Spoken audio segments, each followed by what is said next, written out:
Hello everyone, my name is Ashley and I've teamed up with the Chara Project to write this week's Bible study on the Two Debtors parable.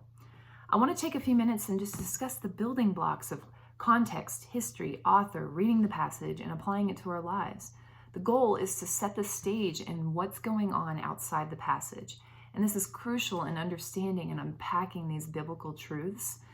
So as you open up, engage God's word, consider those 5 things, remember them, hold on to them, and let's dive in. First is context. Jesus was invited over to one of the Pharisees' homes. It's a man named Simon. Inviting a teacher who travels like Jesus for dinner would be viewed as a great honor. Meals in which the participants reclined is indicative of a meal with a person of high social standing. Another person that we're introduced to in this parable in verse 37 is a woman in that town who it says lived a sinful life. In other words, this woman had a reputation and it wasn't great. People knew who she was, and it would have been in poor taste to associate with a woman like this. Another clue that we're given that her hair was down. Culturally, it would have been inappropriate for a woman to have her hair down in public. Respectable women had their hair up or like their heads covered, something like that. Historically, only servants or individuals of low rank would normally wash feet, but all good hosts would supply water for their guests of honor to wash their feet. Jesus addressed and exposed Simon's inhospitality for what it was. It was rude and demeaning.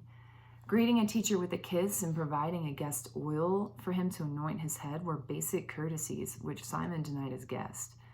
An alabaster jar of ointment, which the woman had, is also significant here.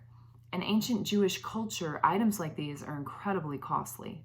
The sort of ointment would come out of Egypt or somewhere else in the region, and they were transported along trade routes. These were very difficult to transport because they were delicate. Some incense and perfumes, they would evaporate if they weren't stored properly. The author of the book is Luke. He gives us an account of this biblical gospel story. He was a Gentile physician and a missionary companion of Paul.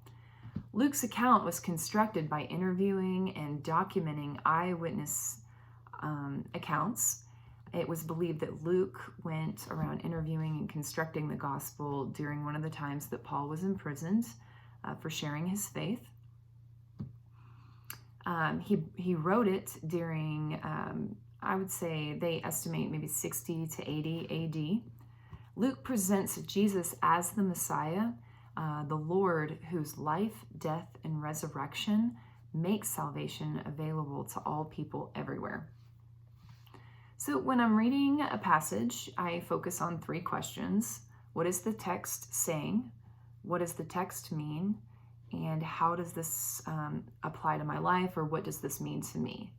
And to help answer these questions, I read through the passage entirely once, and then I read through it a second time more slowly, taking my time. It's helpful to try a couple different translations and also diversifying those translations as well. You don't want to do a word for word and a word for word. That wouldn't be as helpful. Try a word for word and a thought for thought, something like that. So a word for word example, a literal translation would be a King James Version or a New American Standard Bible, an NASB. Thought for thought, like a New International Version is a good one. A New Living Translation is also good. Paraphrase versions are also helpful. The Message is a really good example. Focus on things that stand out to you. So also you can integrate helpful resources like Vine's Dictionary and Strong's Concordance to help understand what exactly things mean for that time and in that specific culture.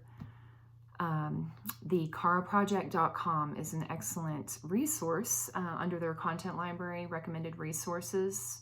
There are links to books if you like paper copies, or you can check out some of the free resources available on websites like BlueLetterBible.com is an excellent source. So as you move through the study, think about historical interpretation and application into your life. Jesus had a history of contrasting the Pharisees with sinners. In this story, we see a Pharisee who culturally was one that was considered a spiritual giant among the common people. They looked up to him, and yet he was reluctant to bestow honor and respect to the Son of God. We also see a sinful woman who expresses herself fully and freely in loving Jesus. She was rejected by that culture, and yet she got it. She understood who Jesus was and what he came to do. Her outpouring of love for him is a natural response to the unearned, undeserved mercy and grace that Jesus extended freely. In verse 50, it sums up the theme of this story perfectly. Your faith has saved you. God's grace through faith is what saves us, and the understanding of that beautiful truth results in an outpouring of love. I hope you enjoy connecting with Jesus through his words in the parable this week. Thanks for listening.